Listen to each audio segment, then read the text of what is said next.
ജീവിതത്തിൽ ചില ചോദ്യങ്ങൾക്ക് ഉത്തരം കണ്ടെത്താൻ നമ്മൾ ശ്രമിച്ചുകൊണ്ടേയിരിക്കും.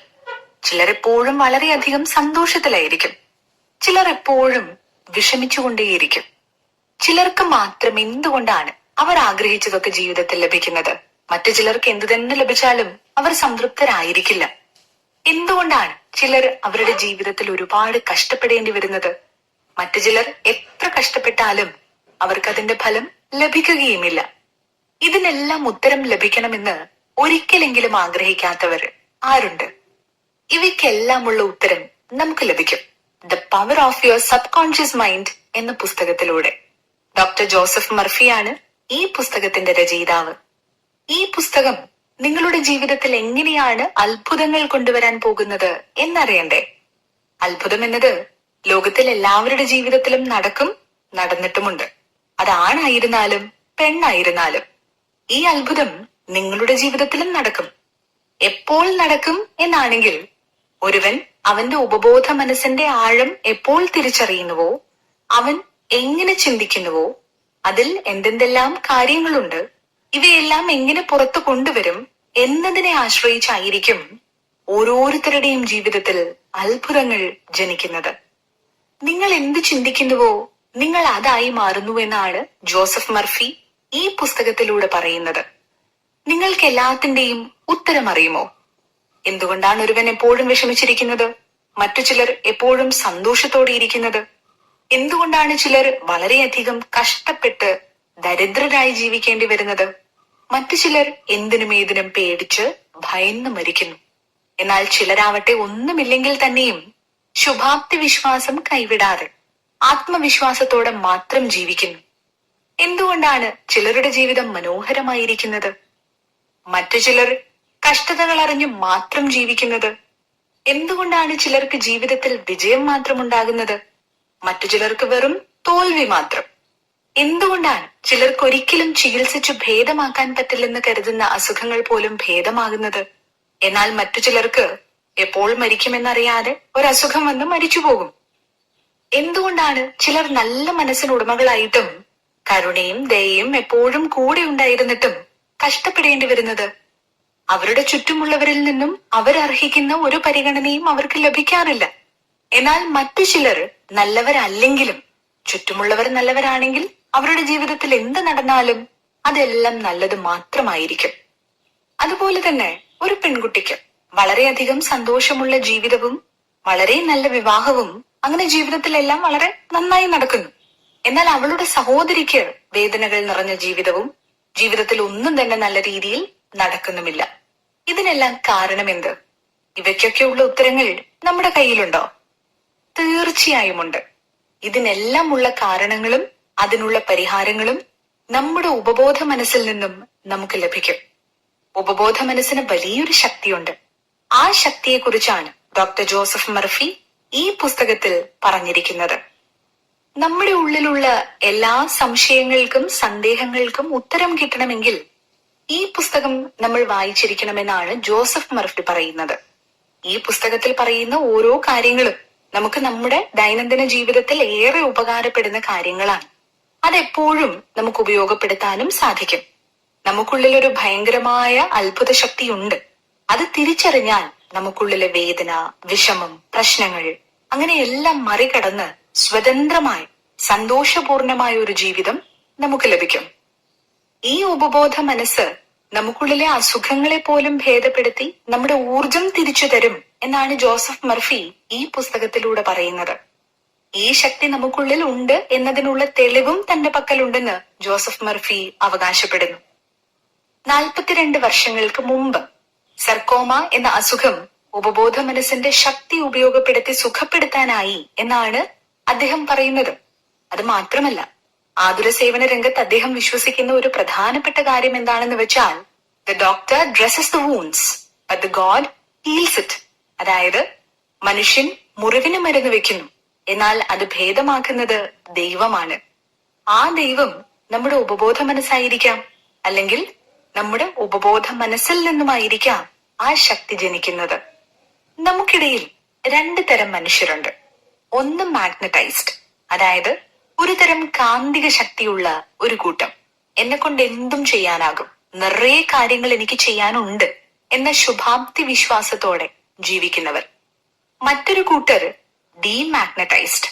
അവർക്ക് അവരുടെ ജീവിതം എങ്ങനെ പോകുന്നു എന്നതിനെ കുറിച്ച് യാതൊരു ധാരണയും ഉണ്ടായിരിക്കില്ല. അടുത്ത നിമിഷം ജീവിതത്തിൽ എന്ത് സംഭവിക്കും എന്നറിയാതെ അവരെപ്പോഴും ഭയപ്പെട്ട് ജീവിക്കുന്നു. ആരും ഒന്നും തന്നെ അവരെ തേടി എത്തുന്നില്ല. അവർക്ക് ആവശ്യമുള്ളതൊന്നും അവരിലേക്ക് ഒരിക്കലും എത്തില്ല. മുമ്പ് പറഞ്ഞതുപോലെ നിങ്ങൾ കാന്തിക ശക്തി ഉള്ളവരായിരുന്നാൽ മാത്രമേ നിങ്ങളുടെ ജീവിതത്തിലെ ഏറ്റവും പ്രധാനപ്പെട്ട ഒരു രഹസ്യം നിങ്ങളെ തേടിയെത്തൂ. അത് മറ്റൊന്നുമല്ല, നിങ്ങളുടെ ഉപബോധ മനസ്സിനെ കുറിച്ചുള്ള ഒന്നാണ്. നമുക്ക് ആവശ്യമുള്ള ആരോഗ്യം, സമ്പത്ത്, സന്തോഷം എല്ലാം നമ്മൾ നമ്മുടെ ഉപബോധ മനസ്സിന്റെ ആഴങ്ങളിൽ പോയി എടുത്തിട്ട് വരണം.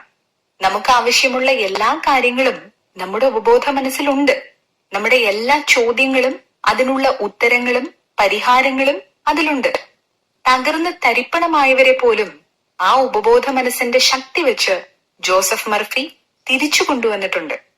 നിങ്ങളുടെ ഉടഞ്ഞുപോയ ഹൃദയത്തിന്റെയും കെട്ടിപ്പൂട്ടി വെച്ചിരിക്കുന്ന മനസ്സിന്റെയും താക്കോൽ ഈ ഉപബോധ മനസ്സാണ്.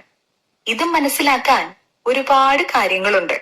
എന്നാൽ നമ്മുടെ ഉപബോധ മനസ്സ് എങ്ങനെ പ്രവർത്തിക്കുന്നു എന്ന് തിരിച്ചറിഞ്ഞാൽ മാത്രമേ നമുക്കത് മനസ്സിലാക്കാനാകൂ. ലോകത്തിൽ എല്ലാത്തിനും അതിൻ്റെതായ പ്രിൻസിപ്പൽ ഉണ്ട്. അത് ഫിസിക്സ് ആണെങ്കിലും കെമിസ്ട്രി ആണെങ്കിലും മാത്സ് ആണെങ്കിലും. ഉദാഹരണത്തിന് മാറ്റർ എക്സ്പാൻഡ്സ് വെൻ ഹീറ്റഡ്, അതായത് ഒരു വസ്തു ചൂടാക്കിയാൽ വികസിക്കും എന്ന് പറയുന്നത് പോലെ ഉപബോധ മനസ്സിനും ഒരു തത്വമുണ്ട്. അതിനെ ആ രീതിയിൽ തിരിച്ചറിഞ്ഞ് കൈകാര്യം ചെയ്താൽ മാത്രമേ അതിൽ നല്ല രീതിയിൽ നമുക്ക് വിജയിക്കാൻ പറ്റൂ. അത്തരത്തിലുള്ള പ്രധാനപ്പെട്ട ഒരു തത്വമാണ് ദ ലോ ഓഫ് ബിലീവ്. അതായത് നമ്മൾ എന്താണ് വിശ്വസിക്കുന്നത് അത് തന്നെയാണ് നമ്മുടെ വിധി. നമ്മൾ ആഴത്തിൽ വിശ്വസിക്കുന്നത് നമ്മളിൽ എത്തിച്ചേരും. ഇതാണ് ദ ലോ ഓഫ് ബിലീവ്. നമുക്ക് രണ്ട് വിധത്തിലുള്ള മനസ്സുണ്ട്. അതായത് ഒന്ന് കോൺഷ്യസ് മൈൻഡ്, മറ്റൊന്ന് സബ് കോൺഷ്യസ് മൈൻഡ്. അതായത് ബോധ മനസ്സും ഉപബോധ മനസ്സും. ഈ ബോധ മനസ്സിനെ പറ്റിയും ഉപബോധ മനസ്സിനെ പറ്റിയും ഈ പുസ്തകത്തിൽ ഉടനീളം നമുക്ക് കാണാം. ബോധ മനസ്സിനെയും ഉപബോധ മനസ്സിനെയും പറ്റി മനസ്സിലാക്കണമെങ്കിൽ നമ്മൾ നമ്മുടെ മനസ്സിനെ ഒരു പൂന്തോട്ടമായി കാണണം. അവിടെ ആവശ്യമില്ലാത്ത പുല്ല്, കള, മുള്ള് തുടങ്ങിയവയെല്ലാം നശിപ്പിച്ച് ആവശ്യമുള്ള ചെടികൾക്ക് മാത്രം വെള്ളവും വളവും നൽകിയാൽ ആ പൂന്തോട്ടം മനോഹരമായിരിക്കും. അതുപോലെ തന്നെയാണ് നമ്മുടെ മനസ്സും. നമ്മുടെ മനസ്സിൽ ആവശ്യമില്ലാത്ത ഓരോ കാര്യങ്ങളും നമ്മൾ നിറച്ചു വെക്കാതെ ആവശ്യമുള്ള പ്രധാനപ്പെട്ട കാര്യങ്ങളെ മാത്രം നമ്മൾ വളർത്തി പരിപാലിച്ചാൽ അത്രയധികം മനസ്സ് ശാന്തവും സമാധാനവും നിറഞ്ഞതായിരിക്കും. ഇതിൽ പ്രധാനപ്പെട്ട ഒരു കാര്യം എന്താണെന്ന് വെച്ചാൽ, നമ്മുടെ പൂന്തോട്ടത്തിൽ മണ്ണിന് മുകളിലുള്ള ചെടിയേക്കാൾ മണ്ണിനടിയിലുള്ള അതിന്റെ വേരും മണ്ണും അതിന്റെ ആരോഗ്യവും പോലെ തന്നെയാണ് ഉപബോധ മനസ്സും. നമ്മൾ ഉപബോധ മനസ്സിനെ എങ്ങനെ പരിപാലിക്കുന്നുവോ അതനുസരിച്ചായിരിക്കും നമ്മുടെ ബോധ മനസ്സും അതിന്റെ ആരോഗ്യവും. വലിയ വലിയ സാഹിത്യകാരന്മാർ, ചിത്രകാരന്മാർ, ശാസ്ത്രജ്ഞന്മാർ തുടങ്ങിയവർക്കൊക്കെ നമ്മുടെ ബോധ മനസ്സും ഉപബോധ മനസ്സും എങ്ങനെ പ്രവർത്തിക്കുന്നു എന്ന് കൃത്യമായി അറിയാം. അതുകൊണ്ട് തന്നെയാണ് അവർ ഉയർന്ന നിലയിലെത്തിയതും. മാത്രമല്ല, മറ്റുള്ളവർക്ക് ചെയ്യാൻ പറ്റാത്ത പല കാര്യങ്ങളും അവർക്ക് ചെയ്യാൻ സാധിക്കും. ഇപ്പോൾ നിങ്ങൾ ഒരു പുസ്തകം എഴുതുന്നുവെങ്കിൽ നിങ്ങളുടെ ഉപബോധ മനസ്സിലെ സന്തോഷം എത്രയാണ്? അതിനെപ്പറ്റി നിങ്ങൾ എന്താണ് മനസ്സിലാക്കിയിരിക്കുന്നത്? ആ വിഷയത്തെ നിങ്ങൾ നിങ്ങളുടെ പ്രേക്ഷകരിലേക്ക് എങ്ങനെയാണ് എത്തിക്കുക? ഇത്രയും കാര്യങ്ങൾ സന്തോഷത്തോടെ, നിറഞ്ഞ മനസ്സോടെ നിങ്ങൾക്ക് നിങ്ങളുടെ പ്രേക്ഷകരിലേക്ക് എത്തിക്കാൻ സാധിച്ചാൽ തീർച്ചയായും ആ സന്തോഷം നിങ്ങളിലേക്ക് തിരിച്ചു വരിക തന്നെ ചെയ്യും. ഇങ്ങനെയാണ് ആർട്ട് എന്നത് ലോകത്ത് പ്രാവർത്തികമാകുന്നത്. നിങ്ങളൊരു കപ്പലിന്റെ ക്യാപ്റ്റൻ ആണെങ്കിൽ ആ കപ്പലിൽ ആവശ്യമായ എല്ലാ നിർദ്ദേശങ്ങളും കൊടുക്കേണ്ടത് നിങ്ങളുടെ ചുമതലയാണ്.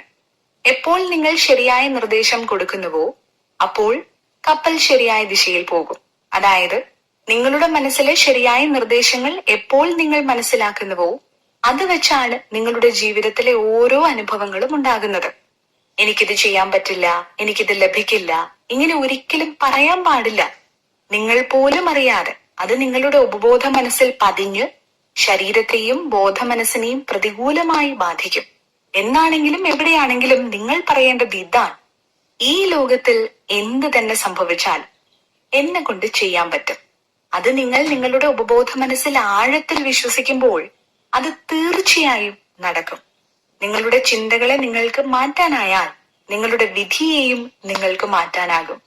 ഉപബോധ മനസ്സിന്റെ അനന്തമായ സാധ്യതകൾ ഇവിടെ തുടങ്ങുന്നതേയുള്ളൂ. നമ്മുടെ മനസ്സിന്റെ ആഴങ്ങളിലേക്കുള്ള യാത്ര നമുക്കൊന്നിച്ചു തുടരാം. നിങ്ങളുടെ ഉപബോധ മനസ്സും ബോധ മനസ്സും വ്യത്യസ്ത രീതിയിലാണ് പ്രവർത്തിക്കുന്നത്. ബോധമനസ്സിന് പെട്ടെന്ന് തന്നെ ഒരു കാര്യം തിരഞ്ഞെടുക്കാനാകും, ഒരു വിഷയത്തെ അളക്കാൻ സാധിക്കും. എന്നാൽ നമ്മുടെ ഉപബോധ മനസ്സിന് ഒരു വിഷയത്തെ തിരഞ്ഞെടുക്കാനാവില്ല. അത് മാത്രമല്ല, അതിന് ഏതാണ് നല്ലത് ഏതാണ് മോശം എന്ന് വേർതിരിച്ചെടുക്കാനും സാധിക്കില്ല. അതുകൊണ്ടാണ് നമ്മുടെ ബോധ മനസ്സിൽ ഒരു കാര്യം ചിന്തിക്കുമ്പോൾ അത് മനസ്സിരുത്തി ചിന്തിക്കണം എന്ന് പറയുന്നത്.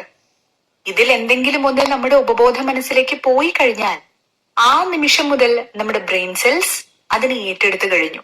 അതുകൊണ്ട് നീ എപ്പോഴും നല്ലത് ചിന്തിക്ക്, നിനക്ക് നല്ലതേ വരൂ. അതേപോലെ എപ്പോഴും നെഗറ്റീവ് കാര്യങ്ങൾ ചിന്തിച്ചാൽ ജീവിതത്തിലും അത് തന്നെ സംഭവിക്കും.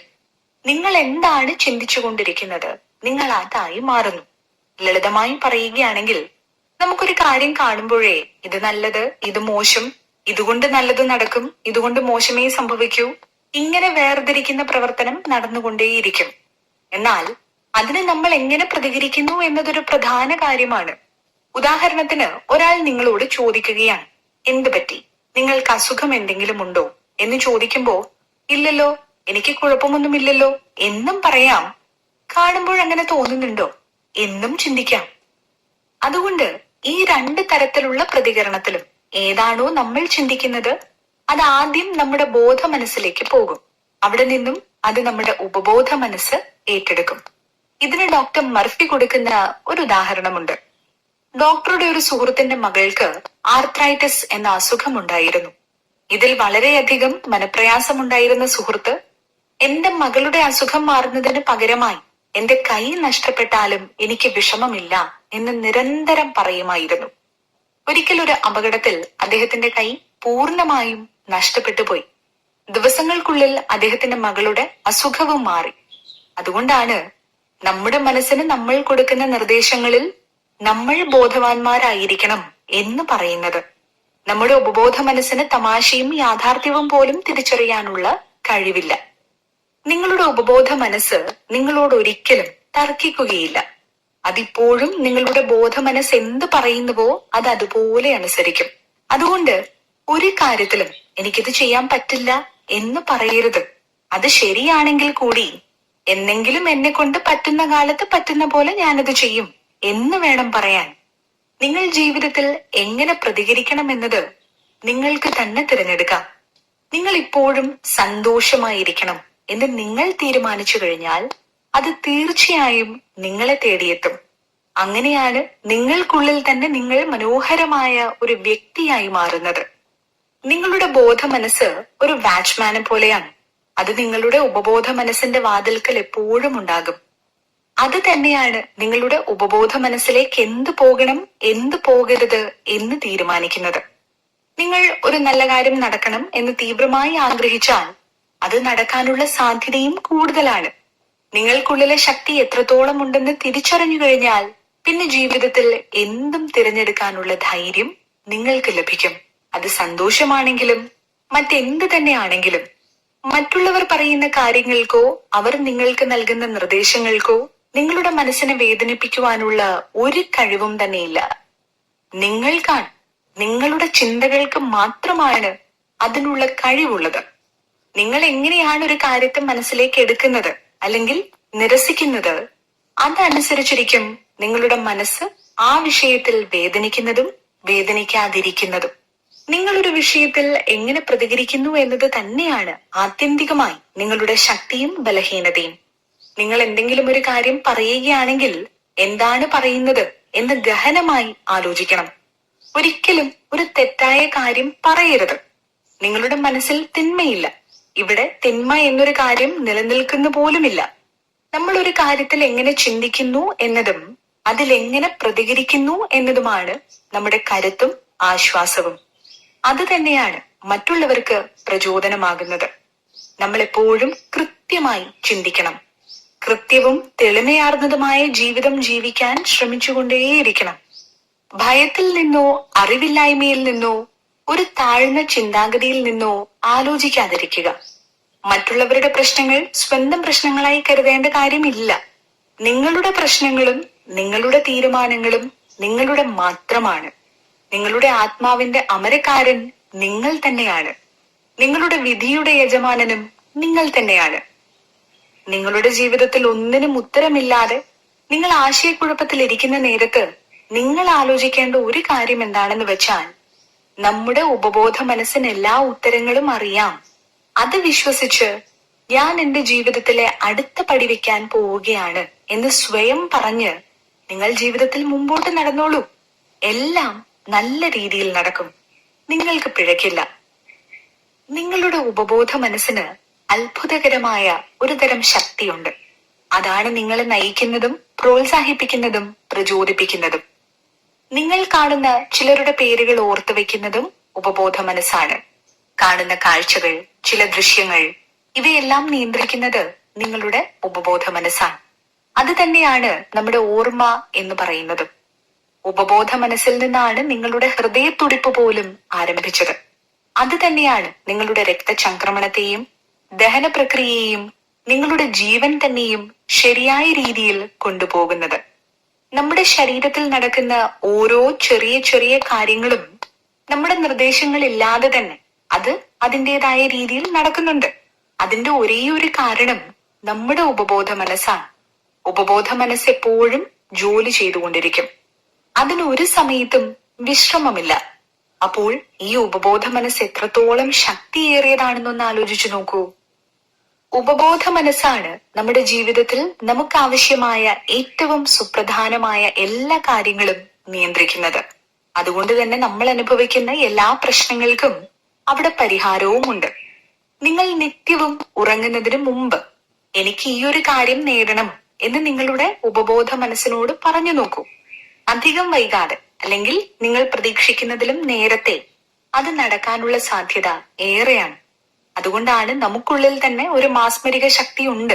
അത് നിങ്ങൾ തിരിച്ചറിയുക എന്നതാണ് പ്രധാനമെന്നാണ് ഡോക്ടർ ജോസഫ് മർഫി പറയുന്നത്. നമ്മൾ നമ്മുടെ ഉപബോധ മനസ്സിൽ എന്താണോ വെച്ചിരിക്കുന്നത് അത് തന്നെയാണ് ജീവിതത്തിൽ സംഭവിക്കുന്നതും. അതുകൊണ്ട് തന്നെ നമ്മൾ കാണുന്നതും കേൾക്കുന്നതും നമ്മളെ ചുറ്റി നടക്കുന്നതുമായ ഓരോ കാര്യങ്ങളും നമ്മൾ എങ്ങനെ എടുക്കണം എന്നതിനെ കുറിച്ച് കൃത്യമായ ബോധ്യം വേണം. ഇക്കാര്യങ്ങളെല്ലാം നമ്മുടെ ബോധ മനസ്സിനും കൃത്യമായി അറിഞ്ഞിരിക്കണം. ഇതൊരു പ്രധാന തത്വവുമായി ബന്ധപ്പെട്ടിരിക്കുന്നു. The law of action and reaction. നിങ്ങളുടെ ചിന്തകളാണ് നിങ്ങളുടെ ആക്ഷൻ. അതിന്റെ റിയാക്ഷൻ ആണ് നിങ്ങളുടെ ഉപബോധ മനസ്സ് കൊടുക്കുന്നത്. അതുകൊണ്ട് തന്നെ നിങ്ങൾ എന്ത് ചിന്തിക്കുന്നു എന്നത് പ്രധാനമാണ്. നിങ്ങളുടെ പൂർത്തീകരിക്കാത്ത ആഗ്രഹങ്ങളും സഫലീകരിക്കാത്ത ആവശ്യങ്ങളുമാണ് നിങ്ങളുടെ മനസ്സിൽ വെറുപ്പും നിരാശയും ഉടലെടുക്കാൻ കാരണം. നിങ്ങൾ എപ്പോഴും നിങ്ങളുടെ ആവശ്യങ്ങൾക്ക് പ്രാധാന്യം കൊടുക്കാതെ നിങ്ങളുടെ പ്രശ്നങ്ങൾ, തടസ്സങ്ങൾ എന്നിവയുടെ പരിഹാരങ്ങളിലേക്ക് ശ്രദ്ധ കൊടുത്താൽ അത് നിങ്ങളെ ജീവിതത്തിൽ പുരോഗതിയിലേക്ക് നയിക്കും. ജീവിതം നിങ്ങളിൽ താളാത്മകമായി കൊണ്ടിരിക്കും. എപ്പോഴെന്നല്ലേ, നിങ്ങൾ നിങ്ങൾക്ക് മേൽ ബോധപൂർവം എന്റെ ഉള്ളിൽ ഉപബോധ മനസ്സ് എന്നൊന്നുണ്ട്, അതിന് ഭയങ്കരമായ ശക്തിയുണ്ട്, ആ ശക്തിയിൽ എന്റെ സ്വപ്നങ്ങളെല്ലാം എനിക്ക് തന്നെ നിറവേറ്റാനാകും എന്ന് വിശ്വസിക്കുമ്പോൾ അത് യാന്ത്രികമായി നടക്കും. നിങ്ങളുടെ ഹൃദയസ്പന്ദനം, ദഹന പ്രക്രിയ, രക്തചംക്രമണം തുടങ്ങിയ പ്രധാന കാര്യങ്ങളെയെല്ലാം നിങ്ങളുടെ ചിന്തകൾക്ക് സ്വാധീനിക്കാനാകും. ഇത് ഡോക്ടർമാർ പോലും കൺമുന്നിൽ കണ്ട കാര്യമാണ്, തെളിയിക്കപ്പെട്ടത്.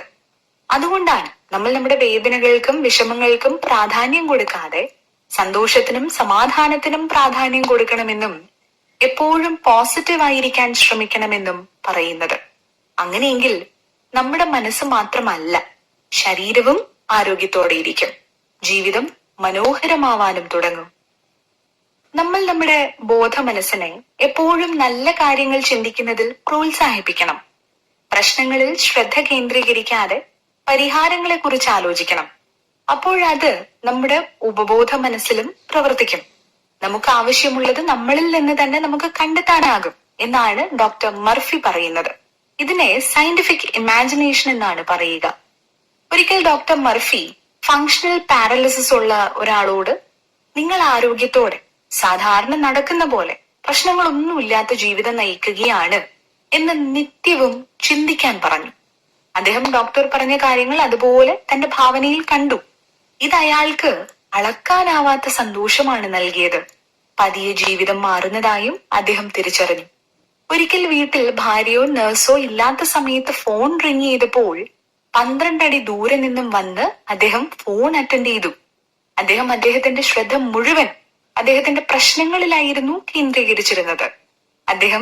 അദ്ദേഹത്തിന്റെ ശ്രദ്ധ അസുഖത്തിൽ നിന്നും തനിക്ക് എങ്ങനെ മുക്തനാവാം എന്ന് ചിന്തിച്ചു തുടങ്ങിയത് മുതൽ അത് സംഭവിക്കാൻ ആരംഭിച്ചു. അതുകൊണ്ടാണ് നിങ്ങൾ ജീവിതത്തിൽ എന്ത് നേടാൻ ആഗ്രഹിക്കുന്നുവോ അത് നിങ്ങൾക്ക് ലഭിക്കും എന്ന് പറയുന്നത്. നിങ്ങൾ ആഗ്രഹിക്കുന്നത് എന്തും പ്രാർത്ഥിക്കുമ്പോൾ നിങ്ങൾക്ക് ലഭിക്കും എന്ന് വിശ്വസിക്കുക. അങ്ങനെയെങ്കിൽ തീർച്ചയായും അത് നിങ്ങൾക്ക് ലഭിക്കും. നമ്മുടെ എന്തെങ്കിലും ഒരു ആഗ്രഹം ഇതിനകം പൂർത്തിയായി കഴിഞ്ഞു എന്ന വസ്തുത നമ്മൾ വിശ്വസിക്കുകയും അംഗീകരിക്കുകയും ചെയ്താൽ അതിന്റെ സാക്ഷാത്കാരം ഭാവിയിൽ നമുക്ക് ലഭിക്കും. മാനസിക രോഗശാന്തി ബോധമനസ്സിന്റെയും ഉപബോധ മനസ്സിന്റെയും സംയോജിതമായ പ്രവർത്തനമാണ്. പ്രാർത്ഥനാ തെറാപ്പി എന്നത് ഒരു നിശ്ചിത ലക്ഷ്യത്തിനായി പ്രത്യേകമായി നയിക്കപ്പെടുന്ന മനസ്സിന്റെ ബോധ ഉപബോധ തലങ്ങളുടെ സമന്വയവും ബുദ്ധിപരവുമായ പ്രവർത്തനമാണ്. പ്രാർത്ഥിക്കുമ്പോൾ നിങ്ങൾ എന്താണ് ചെയ്യുന്നതെന്നും എന്തിനാണ് ചെയ്യുന്നതെന്നും നിങ്ങൾ അറിഞ്ഞിരിക്കണം. രോഗശാന്തി നിയമത്തിൽ നിങ്ങൾ വിശ്വസിക്കണം. ഇതിന് ഒരു ഉത്തമ ഉദാഹരണം ഡോക്ടർ ജോസഫ് മർഫി വായനക്കാരുമായി പങ്കുവയ്ക്കുന്നുണ്ട്. ന്യൂയോർക്കിലുള്ള അമ്മയ്ക്ക് കൊറോണറി ത്രോംബോസിസ് ബാധിച്ചതായി ലോസ് ഏഞ്ചൽസിൽ താമസിക്കുന്ന മകൾ മനസ്സിലാക്കി. അവർക്ക് പോകാനോ തന്റെ അമ്മയ്ക്ക് കൂട്ടിരുന്ന് ആശ്വസിപ്പിക്കുവാനോ കഴിഞ്ഞില്ല. പക്ഷെ ആ മകൾ ഇപ്രകാരം പ്രാർത്ഥിച്ചു: എന്റെ അമ്മ എവിടെയാണെങ്കിലും അമ്മയുടെ ശാരീരിക അവസ്ഥ നന്നായിരിക്കണം. അമ്മയ്ക്ക് രോഗശാന്തി ലഭിക്കണം. അമ്മയുടെ മനസ്സിനും ശരീരത്തിനും ഒരുപോലെ ശാന്തി ലഭിക്കുന്നതായി ആ മകൾ ഭാവന ചെയ്തു. അമ്മയുടെ ശരീരത്തിലെ എല്ലാ കോശങ്ങളിലൂടെയും സമാധാനത്തിന്റെ നദി ഒഴുകുന്നതായും ഡോക്ടർമാരെ നയിക്കുന്ന ആ ദൈവിക ശക്തി അനുഭവിച്ചറിയുന്നതായും ആ മകൾ സങ്കല്പിച്ചു. തന്റെ അമ്മയെ തൊടുന്നവർ ശരിയായ കാര്യം ചെയ്യാൻ നയിക്കപ്പെടുമെന്നും രോഗത്തിന് ആത്യന്തിക യാഥാർത്ഥ്യമില്ലെന്നും അവർ വിശ്വസിച്ചു. ഉണ്ടായിരുന്നെങ്കിൽ അസുഖം വന്ന ആർക്കും അത് സുഖപ്പെടുകയില്ലല്ലോ. ജീവിതത്തിൽ സ്നേഹം എപ്പോഴും എനിക്കൊപ്പമുണ്ടെന്ന് ഞാൻ വിശ്വസിക്കുന്നു. അമ്മയുടെ ശരീരത്തിൽ ആരോഗ്യവും സമാധാനവും എപ്പോഴും ഉണ്ടെന്ന് എനിക്കറിയാം. അവൾ ദിവസത്തിൽ പല പ്രാവശ്യം ഈ രീതിയിൽ പ്രാർത്ഥിച്ചു. കുറച്ചു ദിവസങ്ങൾക്ക് ശേഷം അവളുടെ അമ്മയുടെ ആരോഗ്യസ്ഥിതിയിൽ പ്രകടമായ മാറ്റമുണ്ടായി. ഇതിന് മറ്റൊരു ഉദാഹരണം കൂടി പറയുന്നുണ്ട് ഡോക്ടർ ജോസഫ് മർഫി. മനഃശാസ്ത്രജ്ഞയായ തന്റെ സുഹൃത്തിന് ക്യാൻസർ രോഗം സ്ഥിരീകരിച്ചു. ഓങ്കോളജിസ്റ്റ് വേദനാജനകവും അപകടകരവുമായ ഒരു ചികിത്സ നിർദ്ദേശിച്ചു. പക്ഷേ ചികിത്സ തുടങ്ങുന്നതിന് മുമ്പ് തന്റെ സുഹൃത്ത് മറ്റൊരു സമീപനം പരീക്ഷിച്ചു. എല്ലാ രാത്രിയിലും ഉറങ്ങാൻ പോകുന്നതിന് മുമ്പ് അവർ നിശബ്ദമായി ഉറപ്പിച്ചു പറഞ്ഞു: എല്ലാ കോശങ്ങളും, നാഡികളും, ടിഷ്യൂകളും, അവയവങ്ങളും ഇപ്പോൾ പൂർണ്ണവും ആരോഗ്യത്തോടെയും ഇരിക്കുന്നുണ്ട്. എന്റെ ശരീരം ആരോഗ്യത്തിലേക്ക് പുനഃസ്ഥാപിക്കപ്പെടുകയാണ്. ഏകദേശം 1 മാസത്തിനുള്ളിൽ ആ അർബുദ രോഗിക്ക് പൂർണ്ണമായ രോഗശാന്തി ലഭിച്ചു. ഉറങ്ങുന്നതിന് മുമ്പ് ഈ പ്രാർത്ഥന ആവർത്തിച്ചതിന്റെ കാരണവും അവർ വിശദീകരിച്ചു. നമ്മൾ ആഗ്രഹിക്കുന്ന കാര്യം അല്ലെങ്കിൽ നമ്മുടെ പ്രാർത്ഥന ശരിയായ രീതിയിൽ വന്നാൽ ഉപബോധ മനസ്സിന്റെ ചലനാത്മക പ്രവർത്തനം നിങ്ങളുടെ ഉറക്കത്തിൽ ഉടനീളം തുടരുന്നു. നിങ്ങൾ ഉറക്കത്തിലേക്ക് വീഴുമ്പോൾ ഉപബോധ മനസ്സിന് പ്രയോജനപ്രദമായി എന്തെങ്കിലും നൽകേണ്ടത് വളരെ നിർണായകമാണ്. നമ്മളോട് മിക്ക ഡോക്ടർമാരും പറയാറുള്ള കാര്യമാണ്: വിശ്വസിക്കൂ, ഈ അസുഖം ഭേദമാകുമെന്ന് വിശ്വസിക്കൂ എന്ന്. ഇതിലെ അത്ഭുതകരമായ കാര്യം എന്താണെന്ന് വെച്ചാൽ, നമ്മൾ ഒരു കാര്യം എത്രത്തോളം വിശ്വസിക്കുന്നുവോ, നമ്മൾ ഒരു കാര്യം നടക്കാൻ എത്രത്തോളം ആഗ്രഹിക്കുന്നുവോ, അതനുസരിച്ചായിരിക്കും നിങ്ങളുടെ ജീവിതത്തിൽ അക്കാര്യം നടക്കാൻ പോകുന്നത്. നിങ്ങളൊരു കാര്യം തീവ്രമായി ആഗ്രഹിച്ചാൽ തീർച്ചയായും അത് നിങ്ങളിലേക്ക് എത്തുക തന്നെ ചെയ്യും. അത് നേടിയെടുക്കാനുള്ള കഴിവ് നമ്മുടെ ഉപബോധ മനസ്സിനുണ്ട്. നമ്മുടെ പ്രശ്നങ്ങളിലും ബുദ്ധിമുട്ടുകളിലും നമ്മൾ എടുക്കുന്ന തീരുമാനങ്ങളും മനസ്സിൽ കയറിയ ചില വിശ്വാസങ്ങളും അബദ്ധങ്ങളായിരിക്കും. പക്ഷേ ചില തീരുമാനങ്ങൾ ഒരു നിമിഷം മാത്രം നിലനിൽക്കുന്നതല്ല. എങ്കിൽ ദീർഘകാലം അതിനായുസുണ്ടെങ്കിൽ അതിനെക്കുറിച്ചുള്ള വ്യക്തമായ ചിത്രം നമ്മുടെ മനസ്സിൽ തന്നെ രൂപപ്പെട്ടു വരും. പോകെ പോകെ അതിലെ ശരിതെറ്റുകളും നമുക്ക് വേർതിരിച്ചെടുക്കാനാകും. നിങ്ങളുടെ അസുഖങ്ങളെ കുറിച്ച് സംസാരിക്കുകയോ അവയ്ക്ക് പേരിടുകയോ ചെയ്യുന്നത് നിർത്തണമെന്നാണ് എഴുത്തുകാരൻ പറയുന്നത്. നമ്മുടെ ജീവിതത്തിൽ സംഭവിക്കുന്ന പല കാര്യങ്ങളിലും ഒരു മാനസിക ശസ്ത്രക്രിയാ വിദഗ്ധനാവുക എന്നത് പ്രധാനമാണ്. നമ്മൾ ഏറ്റവും പോസിറ്റീവായിട്ടുള്ള പ്രാർത്ഥനാ രീതിയാണ് ശീലമാക്കുന്നതെങ്കിൽ ഒരു മരത്തിൽ നിന്ന് ഒടിഞ്ഞ ശാഖകൾ വെട്ടിമാറ്റുന്നത് പോലെ നിങ്ങളുടെ കഷ്ടതകളും വിഷമങ്ങളും ഇല്ലാതാകും. നേരെ മറിച്ച് നിങ്ങൾ നിരന്തരം നിങ്ങളുടെ വേദനകൾക്കും രോഗലക്ഷണങ്ങൾക്കും പേരിടുകയും അവ ചർച്ച ചെയ്യുകയും അവയെക്കുറിച്ച് ചിന്തിച്ചു കൊണ്ടിരിക്കുകയും ചെയ്യുന്നുവെങ്കിൽ നിങ്ങൾ അവയ്ക്ക് നിങ്ങളുടെ മേൽ അധികാരം നൽകുന്നു. ഇത് നിങ്ങളുടെ ഉപബോധ മനസ്സിന്റെ രോഗശാന്തിയെ, ശക്തിയും ഊർജവും പുറപ്പെടുവിക്കുന്ന ചലനാത്മകമായ പ്രവർത്തനത്തെ സ്വയം തടയുന്നതിന് കാരണമാകുന്നു. നിങ്ങൾ ആഗ്രഹിക്കുന്ന എന്തും ലഭിക്കും എന്ന് വിശ്വസിക്കുക. എങ്കിൽ തീർച്ചയായും അത് നിങ്ങൾക്ക് ലഭിക്കും. നമ്മുടെ എന്തെങ്കിലും ഒരു ആഗ്രഹം ഇതിനകം പൂർത്തിയായി കഴിഞ്ഞു എന്ന വസ്തുത നമ്മൾ വിശ്വസിക്കുകയും അംഗീകരിക്കുകയും ചെയ്താൽ അതിന്റെ സാക്ഷാത്കാരം ഭാവിയിൽ നമുക്ക് ലഭിക്കും. നിങ്ങളുടെ പ്രാർത്ഥനകൾക്ക് ഉത്തരം ലഭിക്കണമെങ്കിൽ നിങ്ങൾ ശരിയായ സാങ്കേതികതകളും രീതികളും മനസ്സിലാക്കി പ്രാർത്ഥന പരിശീലിക്കണം. നാം നിറവേറ്റാൻ ആഗ്രഹിക്കുന്ന ഒരു കാര്യത്തെക്കുറിച്ചുള്ള ആശയത്തിന്റെ രൂപീകരണമാണ് പ്രാർത്ഥന. ഒരു തരത്തിൽ നിങ്ങളുടെ ആഗ്രഹമാണ് നിങ്ങളുടെ പ്രാർത്ഥന. ഇത് നിങ്ങളുടെ ആഴത്തിലുള്ള ആവശ്യങ്ങളിൽ നിന്നാണ് വരുന്നത്. അത് ജീവിതത്തിൽ നിങ്ങൾ ആഗ്രഹിക്കുന്ന കാര്യങ്ങൾ വെളിപ്പെടുത്തുന്നു. നീതിക്ക് വേണ്ടി വിശക്കുകയും ദാഹിക്കുകയും ചെയ്യുന്നവരാണ് യഥാർത്ഥ ഭാഗ്യവാന്മാർ. അതാണ് പ്രാർത്ഥനയുടെ യഥാർത്ഥ സ്വഭാവവും. സമാധാനത്തിനും ഐക്യത്തിനും ആരോഗ്യത്തിനും സന്തോഷത്തിനും വേണ്ടിയുള്ള ജീവിതത്തിന്റെ അടങ്ങാത്ത ആഗ്രഹം തന്നെയാണ് പ്രാർത്ഥന. നിങ്ങളുടെ ഉപബോധ മനസ്സ് നിങ്ങളുടെ ജീവിതത്തിലേക്ക് കടന്നുവരുന്ന എല്ലാ അനുഭവങ്ങളും എല്ലാ കാര്യങ്ങളും വീക്ഷിച്ചുകൊണ്ടേയിരിക്കുന്നുണ്ട്. നിങ്ങളുടെ ചിന്ത ഭയം, നിരാശ, ഉത്കണ്ഠ തുടങ്ങിയ വികാരങ്ങൾ നിറഞ്ഞതാണെങ്കിൽ അതുപോലെ നിരാശയും ഭയവും നിറഞ്ഞതായിരിക്കും നിങ്ങളുടെ ജീവിതവും. ഉണർന്നിരിക്കുന്ന ഓരോ മണിക്കൂറിലും നിങ്ങളുടെ മാനസികാവസ്ഥയിൽ നിങ്ങൾ കെട്ടിപ്പടുക്കുന്നതാണ് ജീവിതത്തിലെ ഏറ്റവും അടിസ്ഥാനപരവും ദൂരവ്യാപകവുമായ പ്രവർത്തനം. ഓരോ നിമിഷത്തിലും സമാധാനവും ഐക്യവും സന്തോഷവും മനസ്സിലാക്കി നിശബ്ദമായി ജീവിതം നിർമ്മിക്കുക. യഥാർത്ഥ പ്രാർത്ഥനയുടെ രഹസ്യവും അതെങ്ങനെ സ്വായത്തമാക്കാം എന്ന് ജീവിതത്തോട് തന്നെ ചോദിക്കുക. നിരന്തരം ഉത്തരം കണ്ടെത്താൻ ശ്രമിക്കുക. അത് നിങ്ങൾക്ക് ലഭിക്കും. അന്വേഷിക്കുവിൻ, നിങ്ങൾ കണ്ടെത്തും. മുട്ടുവിൻ, നിങ്ങൾക്ക് തുറന്നു കിട്ടും. ബൈബിളിലെ വാചകങ്ങൾ ഓർക്കുക. എന്തും നിങ്ങൾക്ക് ലഭിക്കണമെങ്കിൽ വിശ്വസിച്ചുകൊണ്ട് ചോദിക്കണമെന്നത് എപ്പോഴും മനസ്സിൽ കരുതുക. മാനസിക പ്രവർത്തനമായ പ്രാർത്ഥന നിങ്ങളുടെ മനസ്സിൽ ഒരു പ്രതിച്ഛായയായി സ്വീകരിക്കപ്പെടണം. ഉപബോധ മനസ്സിന്റെ ശക്തി അതിൽ പ്രകടമാവുകയും അത് ഉൽപാദനക്ഷമമാവുകയും ചെയ്യും. നിങ്ങളുടെ ആഗ്രഹത്തിന്റെ ചില പൂർത്തീകരണം മുൻകൂട്ടി കാണുന്നതിൽ മടി കാണിക്കേണ്ടതില്ല. നമ്മൾ ആഗ്രഹിക്കുന്നത് എന്തും എപ്പോഴും മനസ്സിൽ കണ്ടുകൊണ്ടേയിരിക്കുക. ഒരാശയം രൂപപ്പെടുത്തുന്നതിനുള്ള ഏറ്റവും എളുപ്പവും വ്യക്തവുമായ മാർഗം അത് ദൃശ്യവൽക്കരിക്കുക എന്നതാണ്.